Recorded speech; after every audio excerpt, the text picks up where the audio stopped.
Hello everyone, and welcome to Daily Game Review number 100. So this will be our final video of the Daily Game Review series. So let's go ahead and talk about a little bit about this series.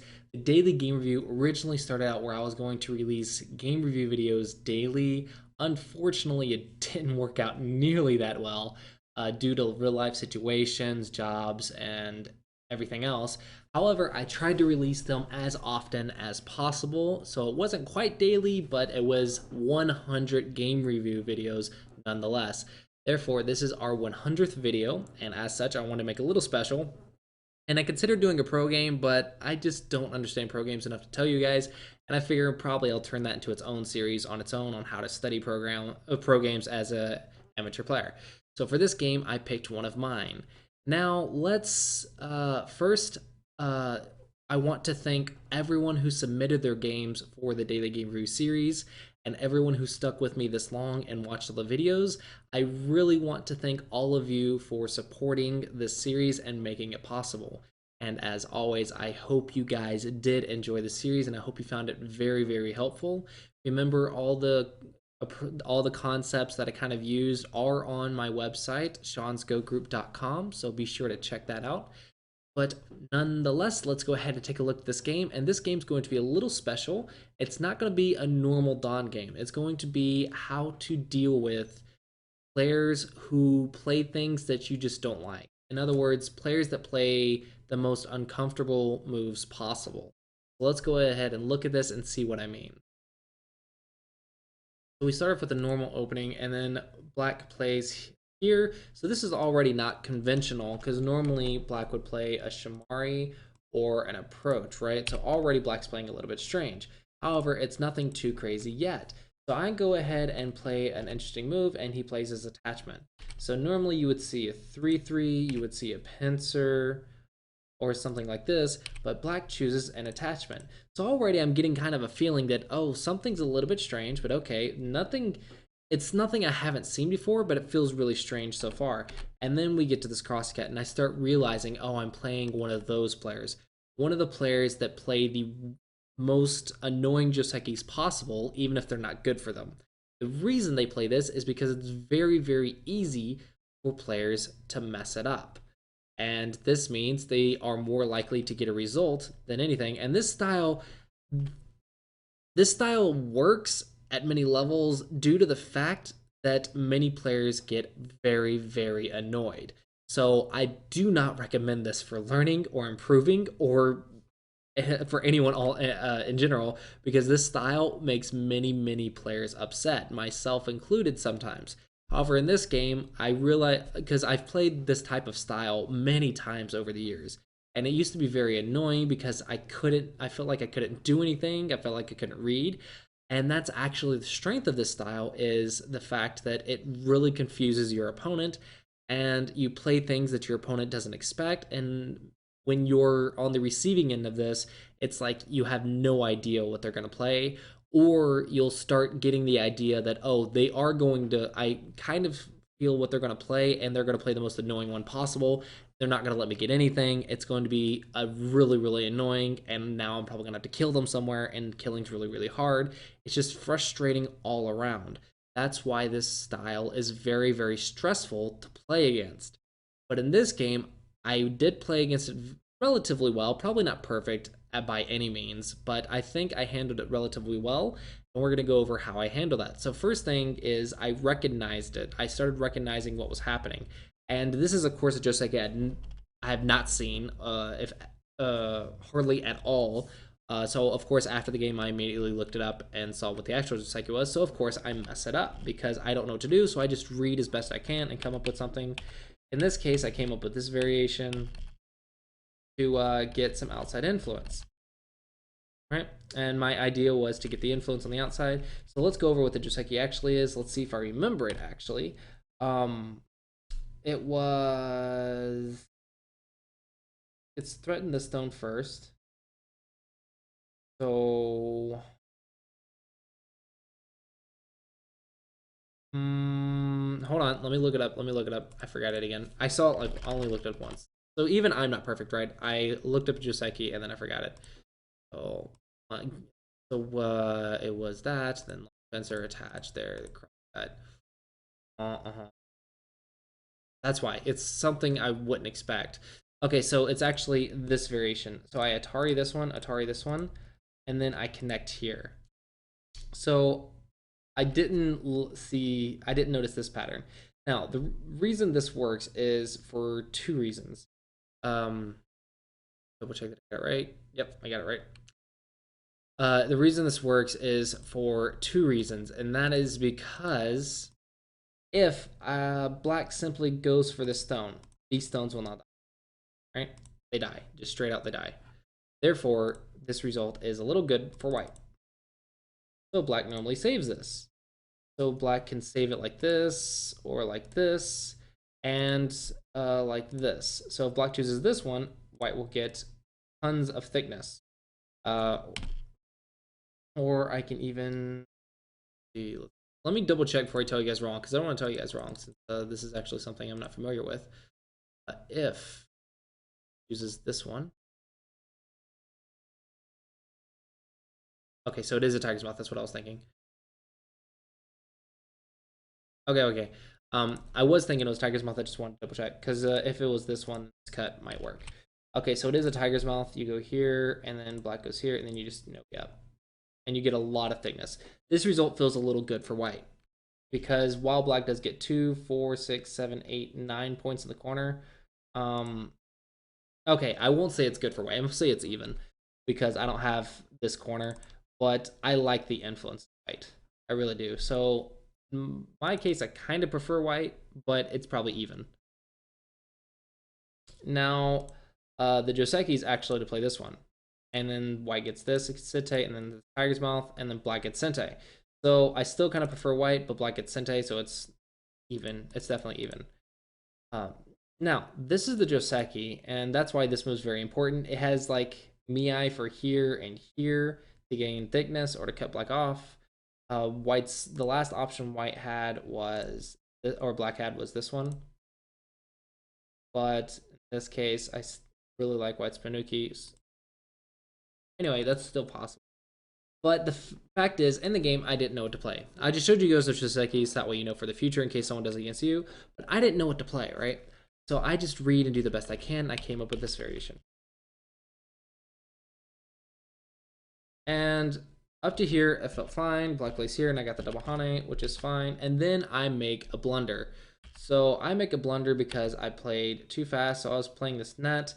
But what I didn't realize was 1, 2, 3 liberties, 1, 2, 3, 4. Something very obvious. I should have exchanged here first. I just saw this loose ladder, and I was really happy with it.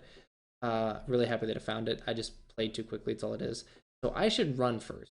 I should run, threaten to get out, or anything, right? Just something. Maybe even here. I should run, threaten to get out, and then I can do it, because maybe he won't see it. Or more likely than not, he'll run now, and then I'll have to fight with this group, which is still possible. Actually, I can just something up here, and I think the fight's good for white. I think black messed up somewhere, but fact is, I missed it, and honestly, it should be almost game over. The reason it's not, though, is because while black has a significant lead in points, white did get a lot of Moyo, and so I have to make use of this in order to come back in the game. Black sees that, so black immediately goes in. So you can see black's of the style that doesn't want him to let me get anything. Now, let me go ahead and point out a concept. The style that doesn't let your opponent get anything usually never wins. And the only strength it has is it's really, really annoying for the opponent. That's why I don't recommend this to improve, and I don't recommend this for in general, because it will usually just make your opponent very upset, very mad. But this style is not good for improving. You will never improve playing this way. Yes, this is a 1-dan, but if he wants to get to 5-dan, he's eventually going to have to learn that, oh, I have to make points myself. I can't just rely on killing my opponent or tricking my opponent. While he does have trick Josekis, and the reason that the styles existing even at 1-dan is because it's Dan level tricks rather than Q level tricks. So the style can be found anywhere. It's just the tricks are much higher level. But the style is really annoying, and as you can see, he's not going to let me get anything. So I start realizing this. I start realizing, oh, he's not gonna let me get anything. I did make a mistake, so that's my own blunder. So from here on out, I realized that okay, he's gonna play things that are very strange. It's gonna be very hard to read and very hard to predict what he's gonna do. So if he's not gonna let me get points, then I need to expect him to come in no matter how big or tight the area is. He's going to come in, and I need to have a plan for that. So I start reading those possibilities. I also start aiming for influential type plays rather than territorial type plays because I start noticing if my opponent's going in everywhere, he'll never get influence, and I will. So yes, he will try to take away my points. So what if I let him and get some major influence? And I start aiming for that, and also start really, really honing down on my reading, because if I misread again, it's going to be game over. So here, of course, I take the base because I'm sticking to basics. It's a weak group. It's in thickness. Stick to basics. And then I just start surrounding him, and I start aiming for the influence. I live. He has to live, and then I just go for the influence. And nothing crazy. He tried to kill me, but it was an easy life and death problem. This peep, like I was expecting him to actually pincer at some point, so I was reading all of this because remember, I don't expect him to let me get anything. I'm aiming for influence, and I'm going to try to get just a little bit more than he does in the center than he does on the side, because that's what I'm expecting him to do. So now I kind of understand the style. I've played against before. I'm kind of understanding what to expect. I just have to be very careful with the reading, very solid, and try to go for the influential type plays.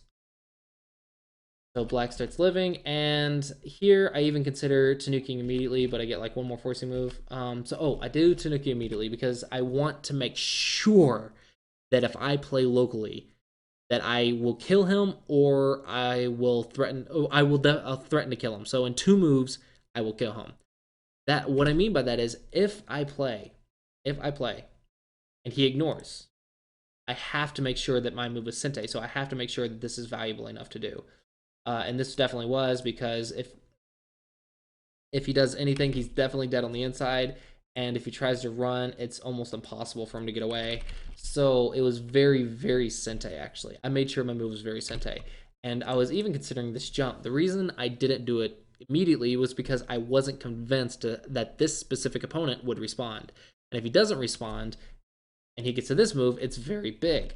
Therefore, I wanted to get to the top first, because I know he's aiming for that. I know he's definitely going to get over there. And if I make one mistake and I play a move that's too soft or too slow, he's going to get up there. Therefore, I have to make sure that my move's Sente. And since I wasn't feeling that it was, I just went ahead and play here. And here we go with another trick move, Joseki.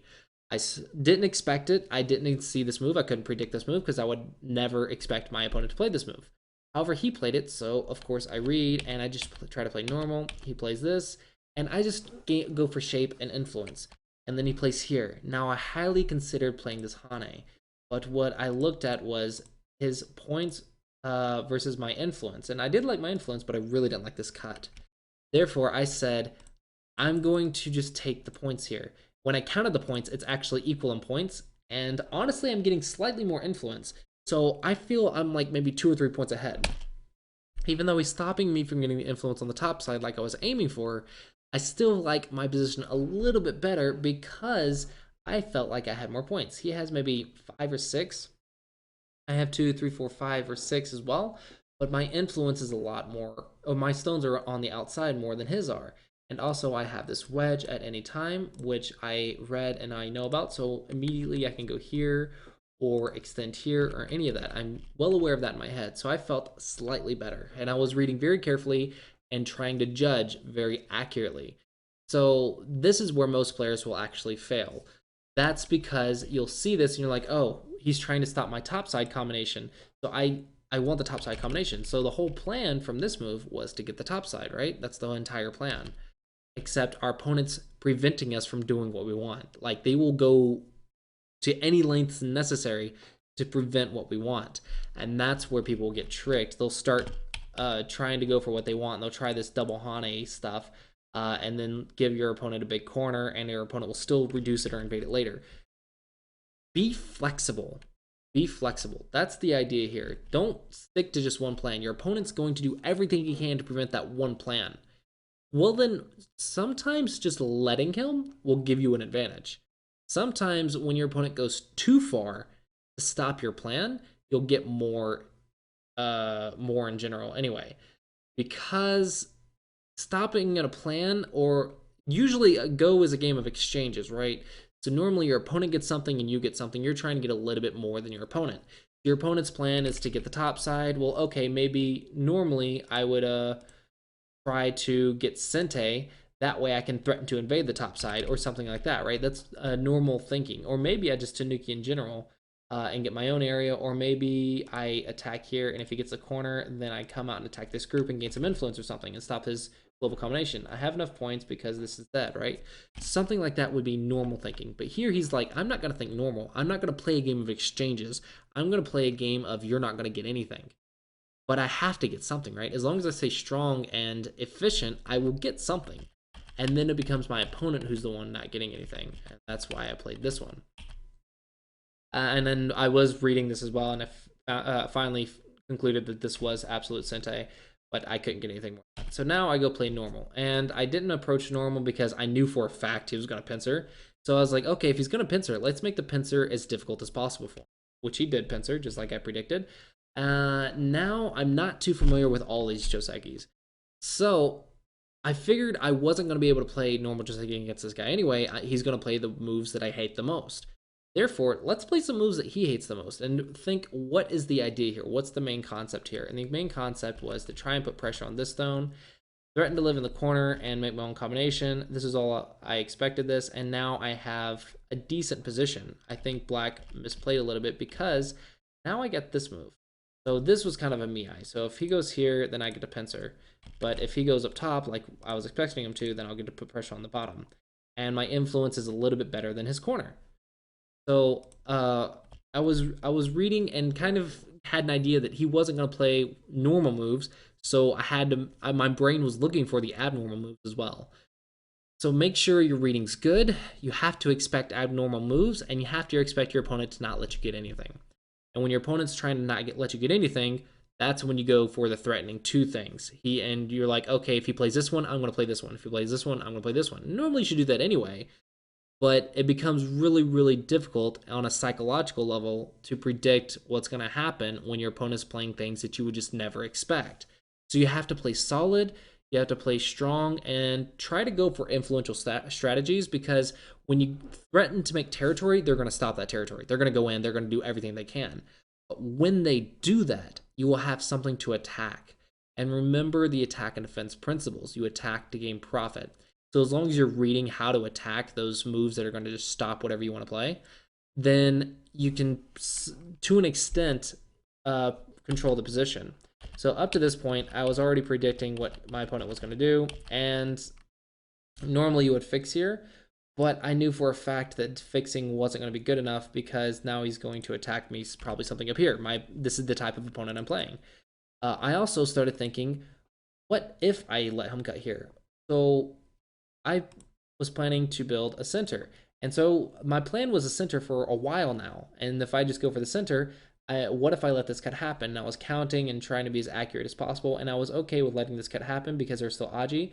And I would get points in the center while he's killing these two stones. So this actually didn't even come up. So I thought my strategy here was pretty good. But I can't say it was good on... I can't say a pro would say it was good. I would say my feeling was that it was good because my opponent's likely going to want to cut, and I have a plan for if he does. So therefore, I can let it happen. He plays here, and I go for the Moyo type strategy. And of course, he goes to stop it.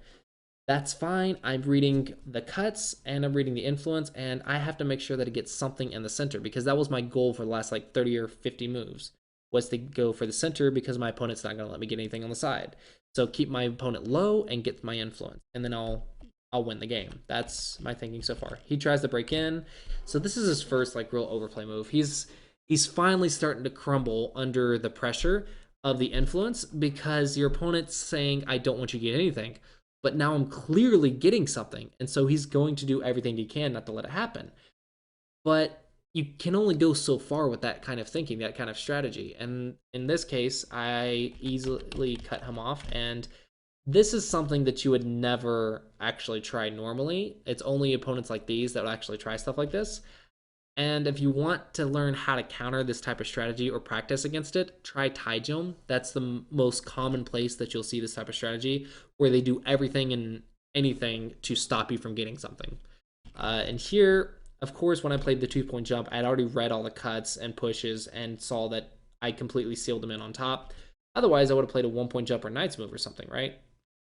One of these 4 points, and when you consider it, this one was the best one when I can read it through. So I had already read that this doesn't work, so I was already prepared for the fight.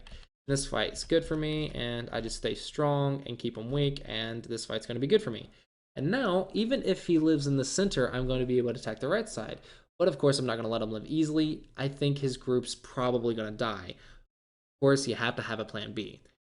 Here, my plan B was some points over here, and after this attack, I'll have Sente to attack this group, gain some profit, and then I can fix this cut. And on the whole board, I felt like I was a little bit ahead, if not even, because remember I made a mistake here, which is a lot of points. So I was hoping to gain quite a bit in the center, make up for it. Now I also have an attachment here to gain points on the side, so I was not completely comfortable, but I had a plan to go forth for the next 50 or 60 moves. And as you can see, white or black goes really crazy. And here, another important idea.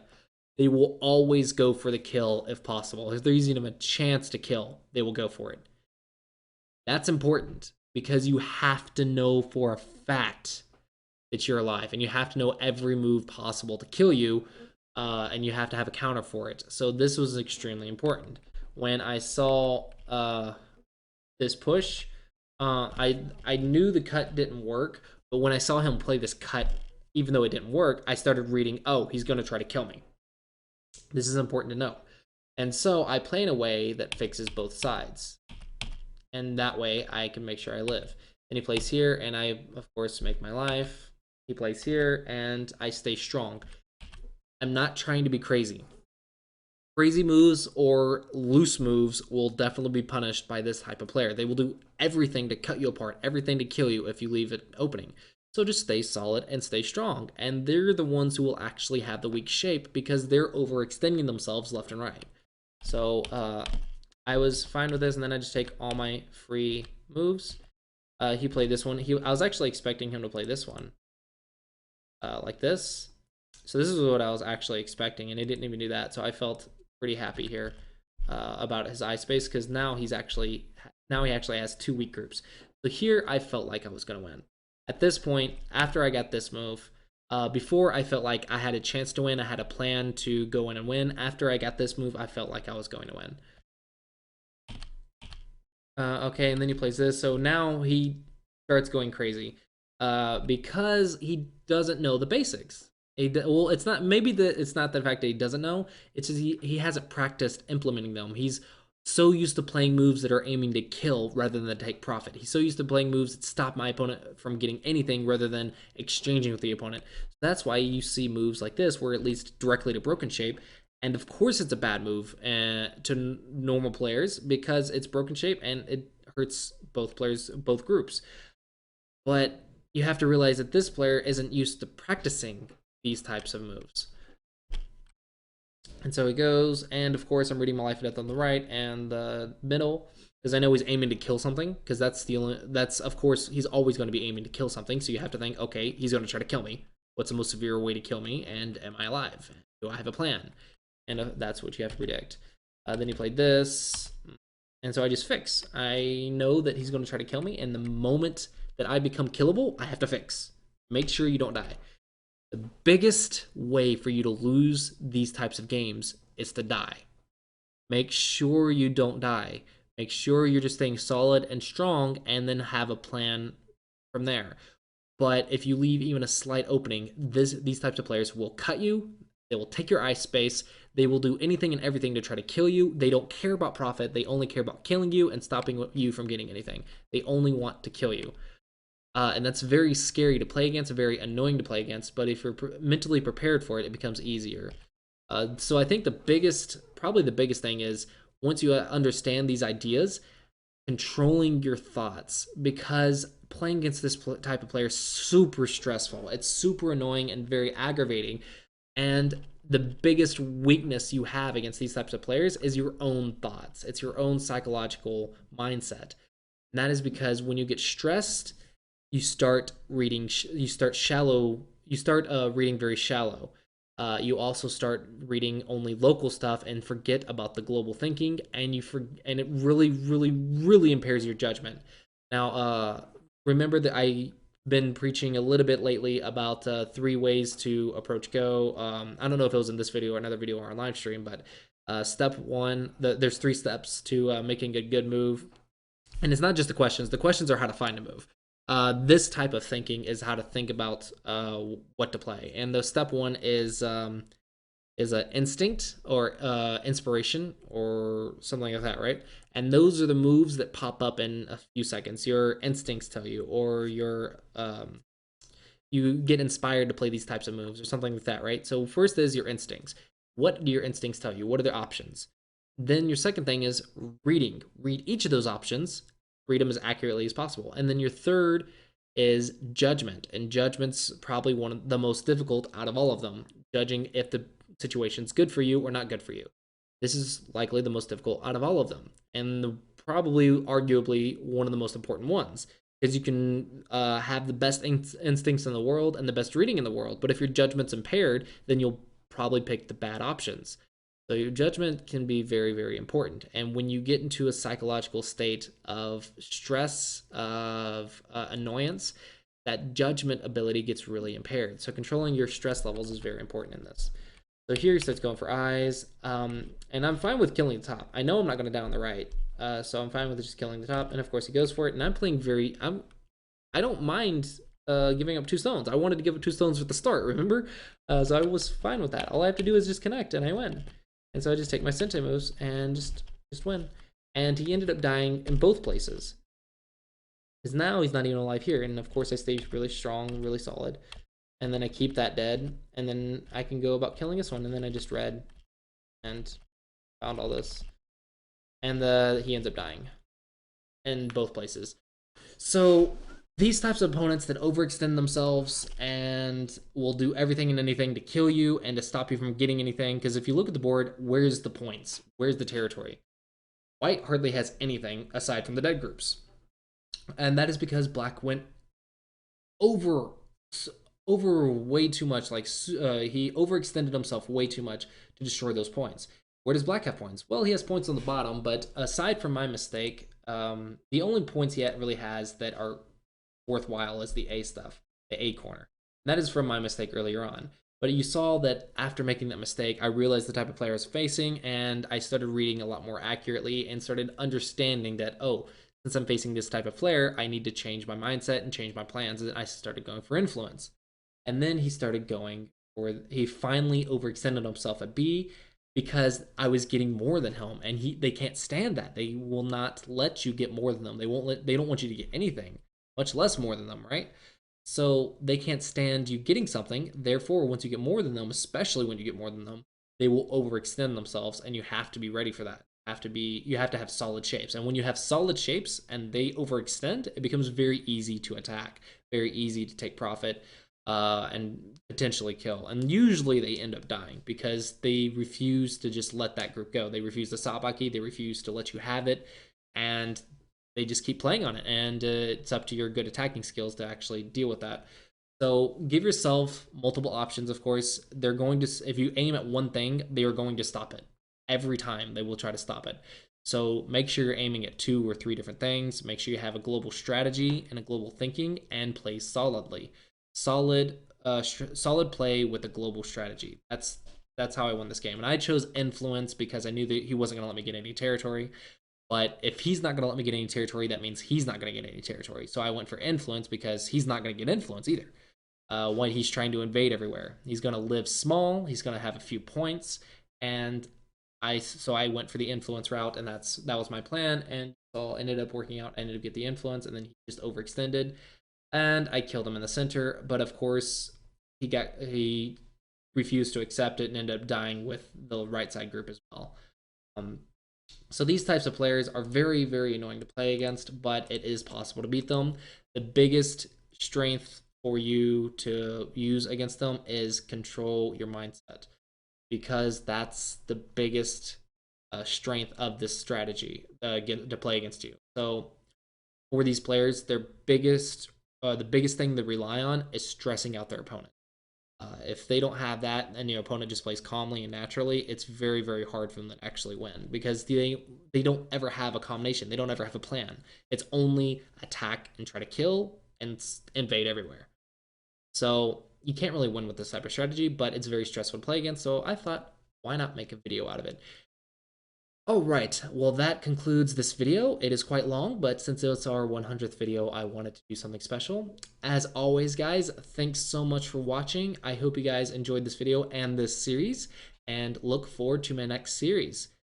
So thanks for watching, guys, and I will see you guys next time.